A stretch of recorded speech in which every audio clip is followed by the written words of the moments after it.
Baik, kita akan membaca tentang akidah akhlak, yaitu akhlak terpuji. Ya, akhlak terpuji. Yang pertama ada taat kepada orang tua, dan yang kedua ada taat kepada guru. Kita akan baca dulu yang pertama.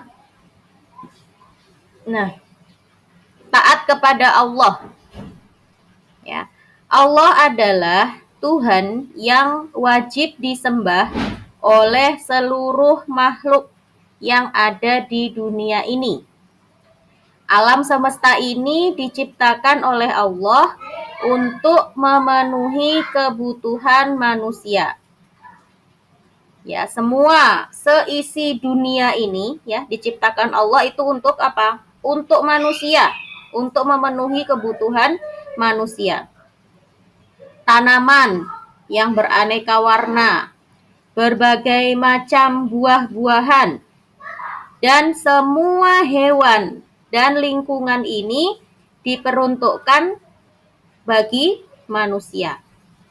Nah, perhatian Allah terhadap manusia ini sungguh tidak terhingga. Allah memenuhi segala yang kita minta. Bahkan kita tidak minta pun Allah sudah memberi.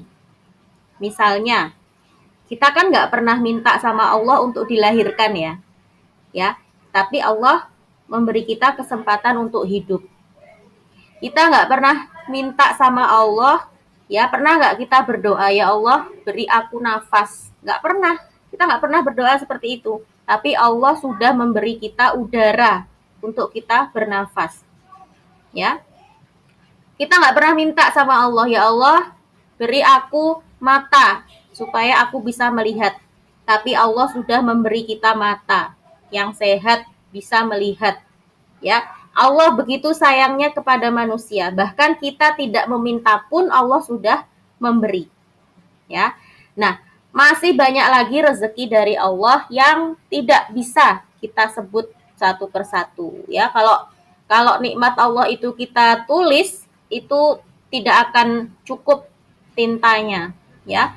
Penanya tidak akan mampu untuk menuliskan betapa banyak nikmat Allah. Gitu ya.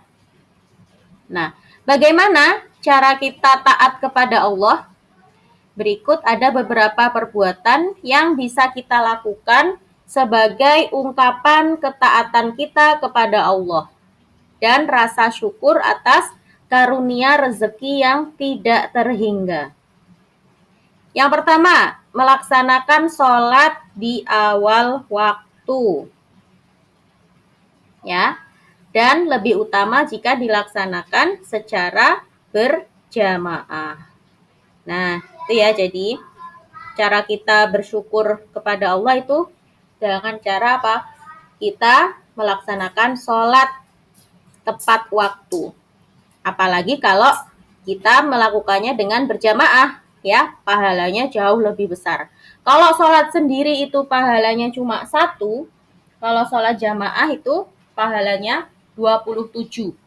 Nah, jauh lebih banyak pahalanya kalau kita sholat berjamaah.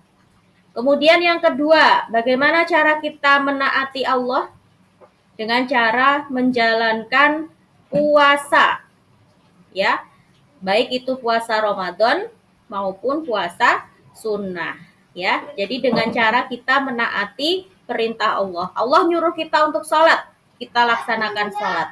Allah nyuruh kita untuk berpuasa di bulan Ramadan, kita laksanakan puasa di bulan Ramadan. Nah, sebentar lagi kita mau memasuki bulan Ramadan. Ya, kita persiapkan diri dari sekarang untuk menyambut datangnya bulan Ramadan. Ya.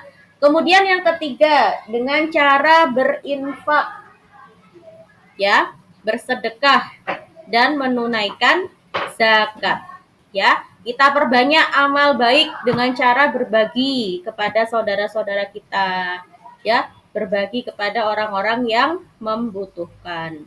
Kemudian yang keempat, dengan cara selalu mengingat Allah dengan berzikir setiap saat, tidak hanya waktu selesai sholat saja, ya. Jadi jangan sampai ada waktu kita itu ngelamun, ya. Daripada ngelamun nggak dapat apa-apa, ya, lebih baik kita pergunakan waktu untuk berzikir, ya. Baca sholawat, Allahumma sholli ala Muhammad, Allahumma sholli ala Muhammad, ya. Waktu kosong itu kita gunakan untuk berzikir, ya. Jangan sampai ngelamun, jangan sampai kita nggak ada kerjaan, ya. Daripada ngelamun, lebih baik waktunya kita gunakan untuk berzikir. Kemudian bagaimana lagi cara kita berterima kasih kepada Allah? Dengan cara menggunakan rezeki yang kita terima itu untuk kebaikan yang diridhoi oleh Allah. Itu ya. Kemudian selanjutnya dengan cara berperilaku yang islami sesuai tuntunan Allah dan Rasul-Nya. Kemudian taat kepada Rasul. Ya, tadi kan taat kepada Allah. Sekarang taat kepada Rasulullah. Bagaimana caranya? Nah, apa dulu artinya? Taat kepada Rasul itu maksudnya apa? Taat kepada Rasul artinya mengikuti semua ajaran yang dibawa oleh Rasulullah. Dalam hal ini tentunya adalah ajaran apa? Ajaran agama Islam. Semua Rasul yang diutus Allah itu membawa risalah agama Islam. Setelah meyakini bahwa ajaran Rasul itu benar, maka kita wajib untuk mengikuti dan mengamalkannya. Nah, nggak ada gunanya kalau kita hanya percaya saja. Kita percaya bahwa Rasulullah itu benar. Kita percaya bahwa Nabi Muhammad itu adalah Rasul Allah, Nabi yang terakhir. Tapi kita nggak mau mengikuti. Nah, itu sama aja bohong gitu ya. Nah, kalau kita beriman, kita percaya kepada Rasulullah dan kita yakin bahwa ajaran Rasulullah itu benar, maka kita wajib untuk mengikutinya. Ya. Nah, sesungguhnya semua yang diajarkan oleh para rasul itu adalah perintah dari Allah. Kalau kita tidak taat terhadap apa yang diperintahkan oleh rasul, berarti kita tidak taat kepada Allah. Kemudian, bagaimana caranya kita menaati rasul? Ada banyak cara, ya. Ada banyak cara untuk kita bisa menaati Rasulullah. Yang pertama, kita belajar sejarah kehidupan Rasul, terutama Rasulullah Muhammad Shallallahu Alaihi Wasallam. Ya, kita mengetahui riwayat kehidupan para nabi dan rasul, terutama Nabi Muhammad. Nah, makanya kenapa kita wajib belajar sirah? Sirah itu apa? Sirah itu kisah kehidupan Nabi Muhammad, itu sirah. Nah, kita wajib tahu sejarah hidup Rasulullah. Supaya apa? Supaya kita bisa meneladani Rasulullah. Ya, kita tahu, oh ternyata perjuangan Rasulullah dulu itu sangat berat. Kita tahu bahwa apa yang disampaikan Rasulullah itu benar. Nah, kita tahu sejarahnya itu dari mana? Dari membaca buku. Nah, itu ya. Bagaimana cara kita menaati Rasul? Salah satunya dengan cara mengetahui sirah atau riwayat kehidupan para rasul, terutama Rasulullah Muhammad Shallallahu Alaihi Wasallam.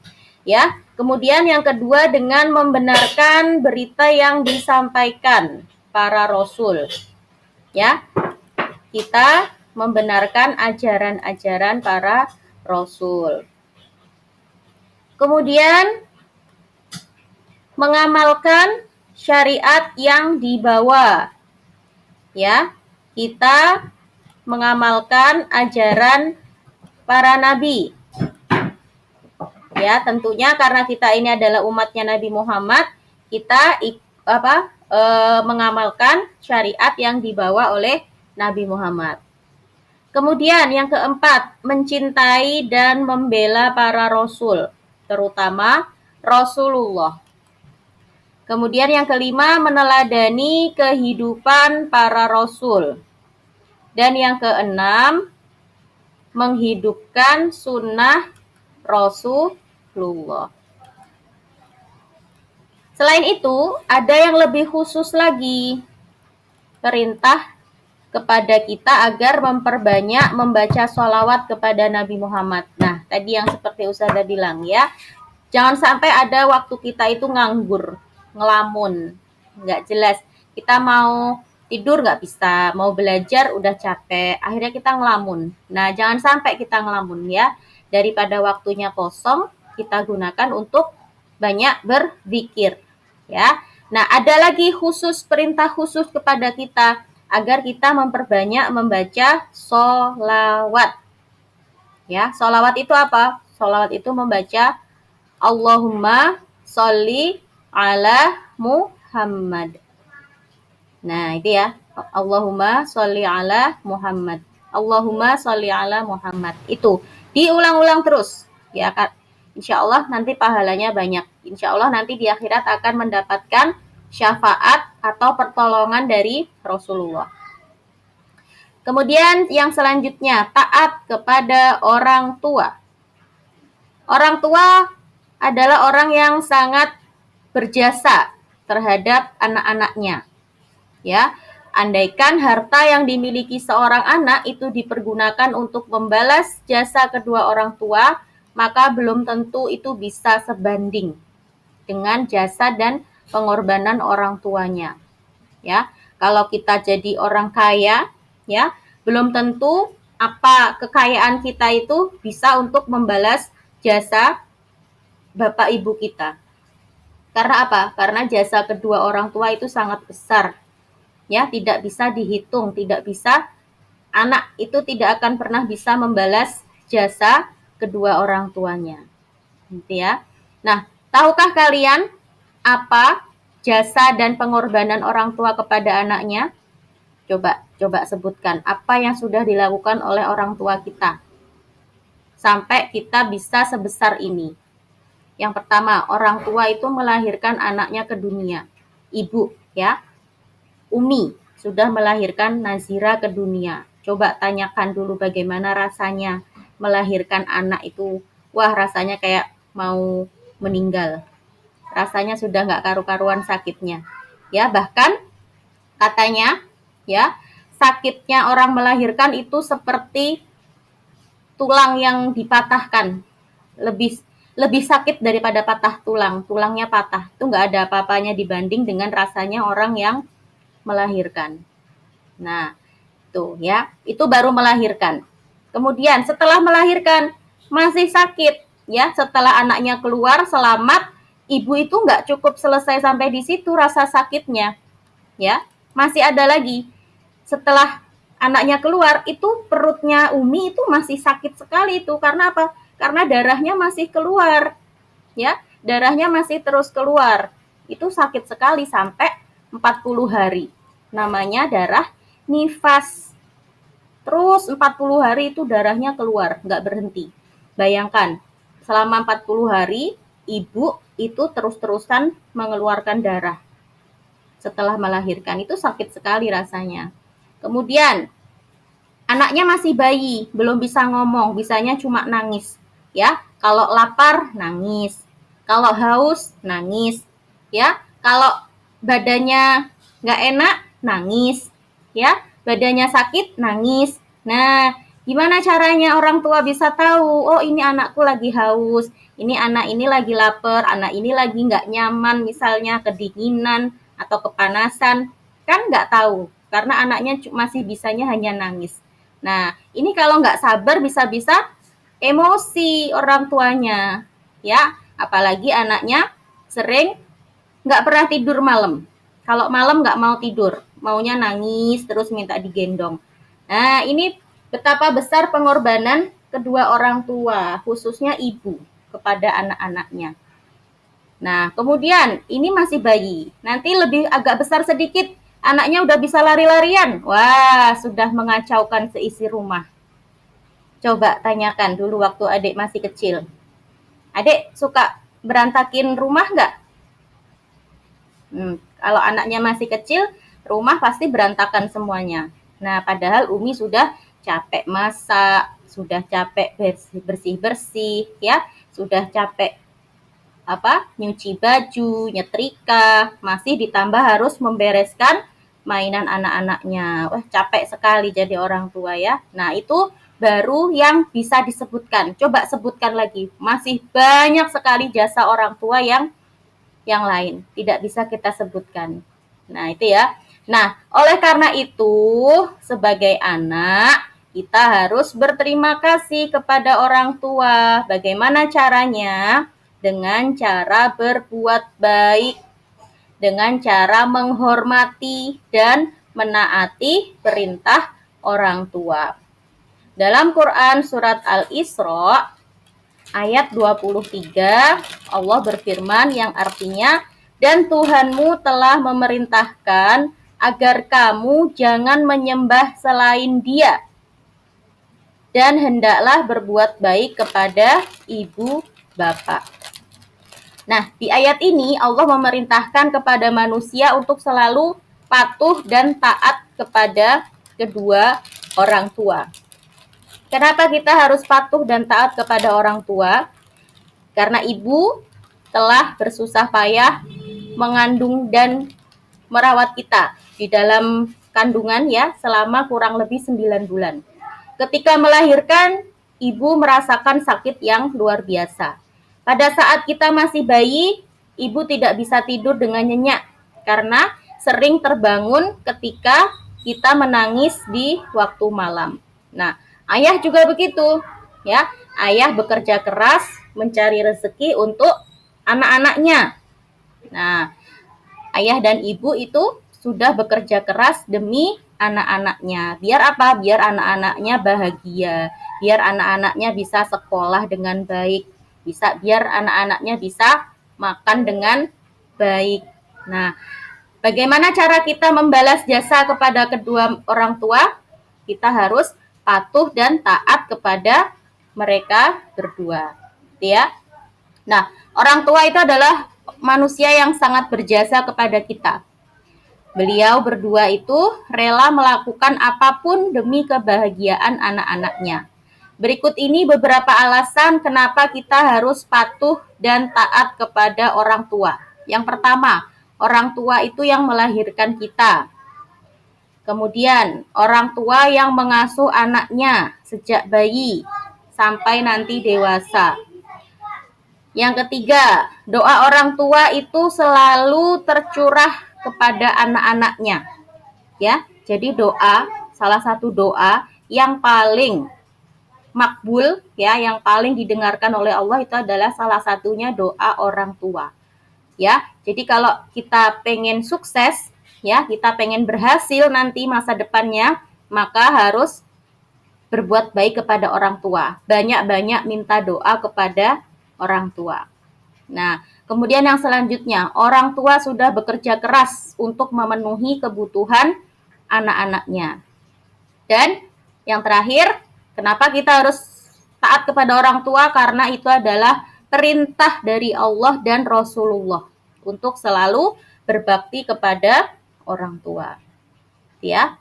Kemudian, bagaimana cara kita menghormati orang tua? Yang pertama dengan menuruti perintahnya. Ya. Menaati perintahnya. Selama perintah itu tidak bertentangan dengan agama. Ya. Kemudian yang kedua, kita harus berbicara yang sopan kepada kedua orang tua. Gak boleh marah-marah, ya, gak boleh membantah, tidak boleh berkata yang kasar. Kemudian yang ketiga, selalu menampakkan wajah ceria atau tersenyum di hadapan orang tua. Jadi kalau di depan orang tua itu gak boleh cemberut aja, ya. Kemudian yang keempat, rajin berdoa untuk keselamatan orang tua baik di dunia dan di akhirat. Ya, setiap hari kita harus mendoakan kedua orang tua kita. Kemudian yang kelima, tidak melakukan perbuatan yang dilarang oleh orang tua. Ya, patuh dan tidak boleh melanggar. Nah, tidak boleh melanggar aturan yang ditetapkan oleh orang tua kita. Kemudian yang keenam, merawat kedua orang tua ketika sakit. Nah, khususnya ketika nanti kita sudah dewasa dan orang tua kita sudah tua. Ya, nanti kalau Umi sama Abi sudah tua, ya, Nazira harus tetap taat kepada orang tua. Ya, kalau Uminya kangen, ditelepon atau sering pulang untuk dijenguk orang tuanya, ya, sering-sering mendoakan orang tuanya, merawat orang tua ketika sakit. Gitu ya. Baik, cukup dulu pertemuan kita untuk hari ini. Insya Allah besok kita lanjutkan lagi dengan materi hormat dan patuh kepada guru.